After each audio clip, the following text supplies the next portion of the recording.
Good day po and welcome to my YouTube channel. Bali po, this episode, pag-uusapan po natin is yung mga external factors and proven tips on how we can save fuel consumption.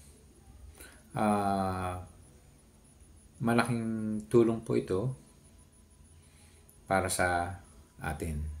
So, make sure po na tapusin natin ang video para may apply po natin ito sa ating mga sasakyan.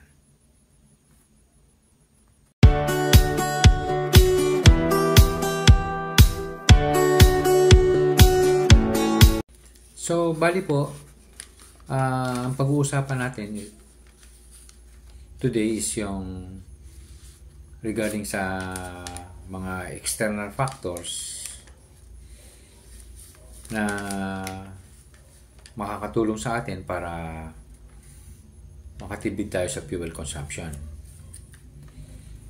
Pero before this video, may ginawa na rin po ako content regarding naman sa internal factor para makatipid din tayo sa fuel consumption. So, kung di pa po kayo nakakapanood o napanood nyo yung video ko na yon, isasuggest ko po na panoorin nyo kasi connected po itong dalawang ito. Okay po. So, pag-usapan po natin is number one na external factor is yung driving habit natin pag nagmamaneho tayo ng ating mga sasakyan.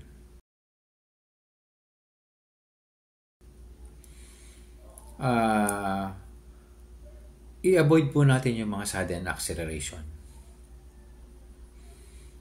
sudden brakes. Then, sa mga manual transmission po, huwag po tayong mag-stay ng matagal sa primera, segunda, tercera. Yung tatlong gears po na yun, belo lang naman po yun para hindi mahirapan ng makina papuntang 4th gear sa 5th gear. So, sandali mo kayo na mag-stay doon sa primera, binagkambyo kayo ng primera. Sandali lang. Around 1 second, 2 seconds.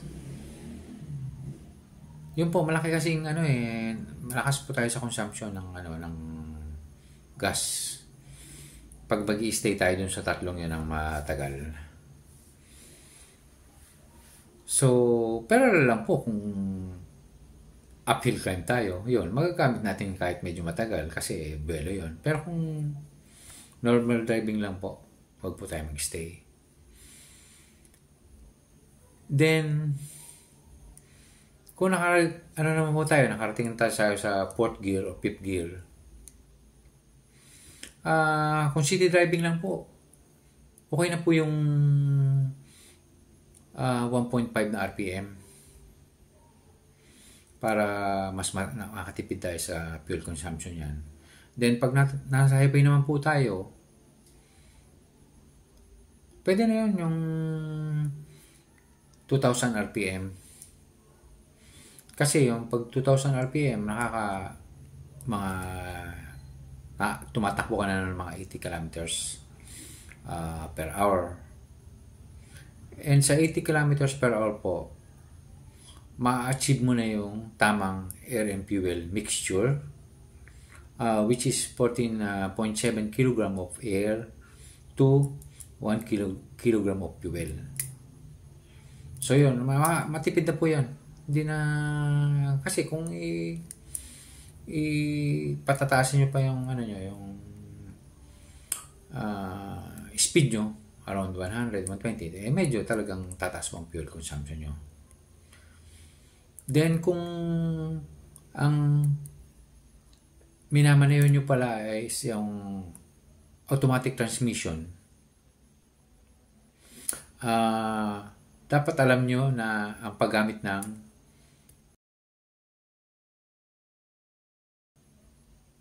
overdrive on saka overdrive off. Bali ang make sure na ang ginagamit nyo lang palagi naka overdrive on kayo, especially kung nasa city driving ka lang o kaya nasa highways ka. Gamitin nyo lang po ang pag naka overdrive off pag sa mga yung lugar na napuntahan mo is uphill o downhill. Kasi pag naka overdrive off ka po, kung ang automatic engine mo is hanggang 4th gear lang, pag naka overdrive off ka, hindi mo na ma-maximize yung 4th gear, hanggang 3rd gear ka lang. So medyo malakas ang konti sa fuel consumption. So yan, malaki pong effect ang talaga ang driving habit. So sunod po natin pag-usapan is regarding sa PMS, yung tinatawag nating preventive maintenance service. Make sure po natin na yung mga sensors natin and parts na connected sa air and fuel mixture para makatipid tayo sa fuel consumption ay working properly, especially yung mga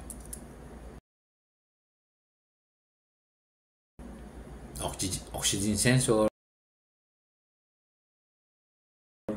map sensor, yan, IACB, tapos yung spark plug. So dapat po yan working properly. Then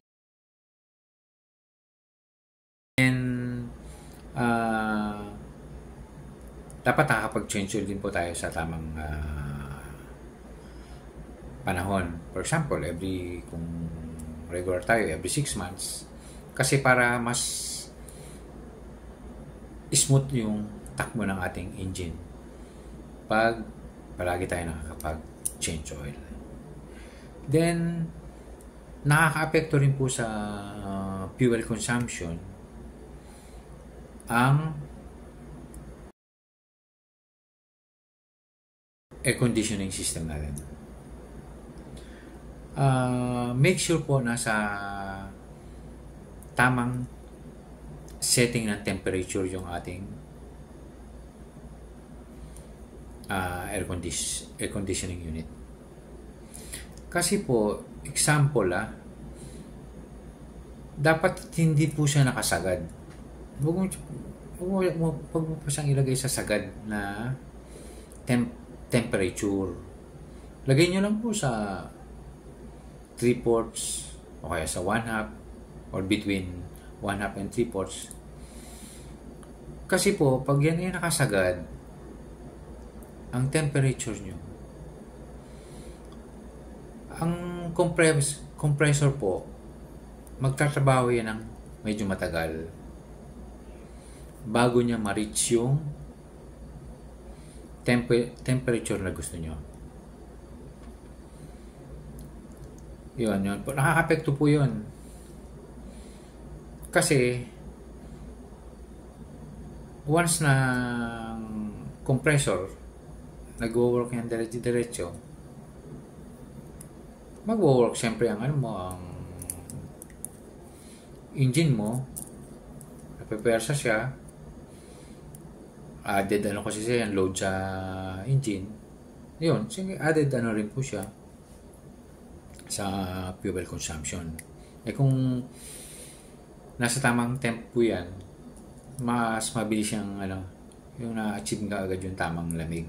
Nag-automatic agad siya. So, nakakapagpahinga yung compressor. Then, yung tamang rin po,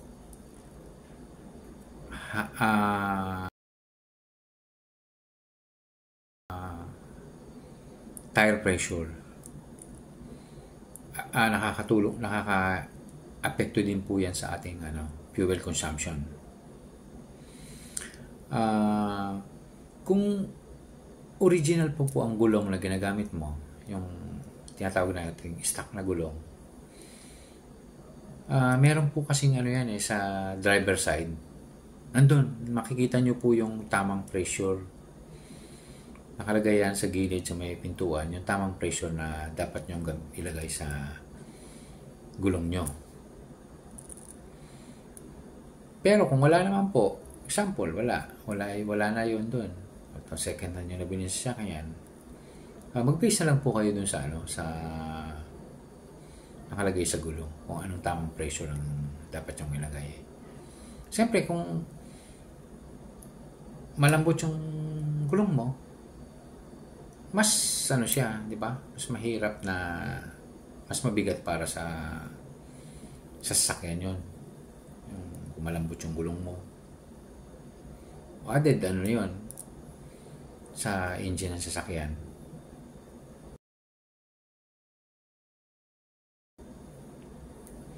Then, yung mga extra load natin sa sasakyan. Kung di lang po kailangan yung mga extra load na yan, magbawas po tayo. Kasi, ang bawat load po kasi na nasa sasakyan, nag-a-add po yan sa fuel consumption. Kasi kaya nga po pag pag mag-isa ka lang na bumabiyahe, mas matipid ka sa fuel consumption. Pero kung kayo isa sa kotse 5, siyempre mas malakas kayo sa fuel consumption. So mas maganda yung mga hindi na kailangan na mga extra load doon sa sasakyan nyo, baba nyo na lang. Kung ano lang yung kailangan nyo, yung mga tools lang, spare tire. Yan, ganun po. And last na pag-uusapan po natin is regarding sa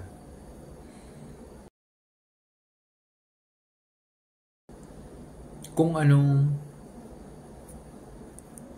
fuel ang suggest ng car manufacturing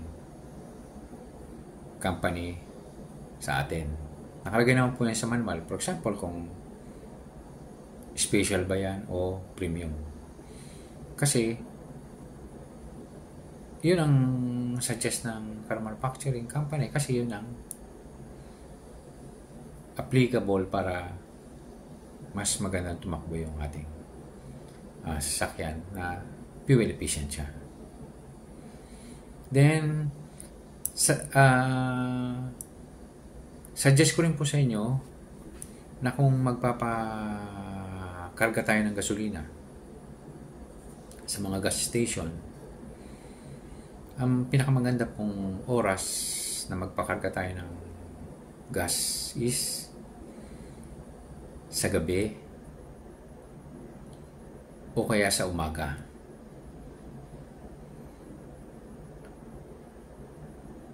O kaya yung medyo malamig ang panahon. Kasi during that time po, ang gasolina is dense. So, lahat ng may kakarga sa inyo from